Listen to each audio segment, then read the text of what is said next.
Hi everyone, welcome back to the channel. In today's video, I'm going to show you how to fix your Whirlpool washer shaking violently in 2026. So in order to fix this particular issue, you just have to simply reset the load using weight distribution. So for that, simply pause the washer and take out all the clothes. After that, you just have to reload them by placing heavier items opposite each other and not in one pile. Avoid mixing bulky items with very light fabrics. After doing so, you just have to simply run a spin cycle with no clothes inside. If the washer runs smooth when the clothes are not inside, the issue is load related. If it still shakes, then you can focus on the installation or internal parts.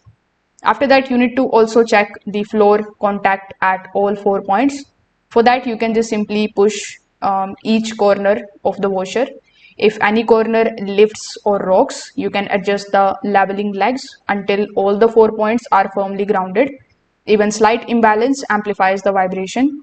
If your washer is newer, you can check the back for shipping bolts. If not removed, the drum cannot move freely and it may cause the extreme shaking. So you can try all of these methods and see if the Whirlpool washer shaking violently problem is gone. If this video helped you out, make sure that you like this video and subscribe to the channel. Thanks for watching.